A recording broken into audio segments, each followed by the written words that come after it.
আস্তাগফিরুল্লাহ এর আমল কেন করবেন এবং এর ফজিলত কি কি এটা জানলে আপনি অবাক হয়ে যাবেন। ইস্তেগফারের অনেক ফজিলত রয়েছে, নবীজি সাল্লাল্লাহু আলাইহি ওয়াসাল্লাম নিজে জানিয়ে দিয়েছেন এবং আল্লাহ তাআলা নিজে পবিত্র কোরআনুল কারীমের ভিতরে আয়াত নাজিল করে দিয়েছেন। ইস্তেগফারের অনেক ফজিলত রয়েছে।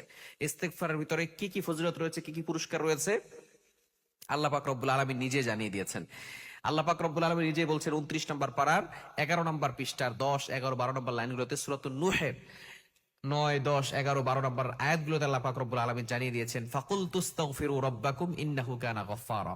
এই ইস্তিগফার যে ব্যক্তি পড়বে, আল্লাহ পাক রব্বুল আলামিন গফিরা লাহু মা তাকদ্দামা মিন যামবি ওয়াল previous sins will be forgive, তার পিছনের সকল গুনাহ আল্লাহ তাআলা ক্ষমা করে দিবেন। শুধু তাই নয়, আল্লাহ পাক রব্বুল আলামিন জানিয়ে দিয়েছেন, ইউরসিলিস সামাআ আলাইকুম মিদরারা, যাদের বৃষ্টি হচ্ছে না, দুর্ভিক্ষের ভিতরে যদি কোনো সমাজ পড়ে যায়, তারা বেশি বেশি ইস্তিগফার পড়বে, আল্লাহ তাআলা সেখানে ইউরসিলিস সামাআ আলাইকুম, আসমান থেকে তাদেরকে বৃষ্টি বর্ষণ করিয়ে দিবেন, দুর্ভিক্ষ চলে যাবে এবং হতাশা থেকে মুক্ত হবে। শুধু তাই নয়, যাদের সন্তান হয় না ইস্তেগফার আমল করেন, সম্পদ নাই অভাবের ভিতরে আছেন, সম্পদ লাগবে, ইস্তেগফার আমল করেন এবং জান্নাত থেকে মুক্তি, জাহান্নাম থেকে মুক্তি পেতে চান, এই আমলটি করেন, আল্লাহ পাক রব্বুল আলামিন জাহান্নাম থেকে মুক্তি দিয়ে দিবেন এবং শুধু তাই নয়, জান্নাতেরও ব্যবস্থা করে দিবেন। সুতরাং ইস্তেগফারের এত ফজিলত আল্লাহ তাআলা নিজে বলে দিয়েছেন এবং নবী সাল্লাল্লাহু আলাইহি ওয়াসাল্লাম আরো জানিয়ে দিয়েছেন, মাল্লাজিবাল ইস্তেগফার, যে ব্যক্তি ইস্তেগফারের সাথে আঠার মতো লেগে থাকে, আল্লাহ পাক রব্বুল আলামিন তার সকল ধরনের দুর্ঘটনা থেকে আল্লাহ তাআলা তাকে হেফাজত করেন, প্রোটেক্ট ফ্রম অল অ্যাক্সিডেন্ট, সকল দুর্ঘটনা থেকে আল্লাহ তাকে হেফাজত করেন। শুধু তাই নয়,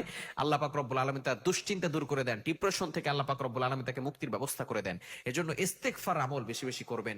নবীজি সাল্লাল্লাহু আলাইহি ওয়াসাল্লাম প্রতিদিন এক রিওয়ায়াত দ্বারা জানা যায় 70 বার ইস্তেগফার পড়তেন, অন্য রিওয়ায়াত দ্বারা জানা যায় 100 বার দৈনিক ইস্তেগফার করতেন।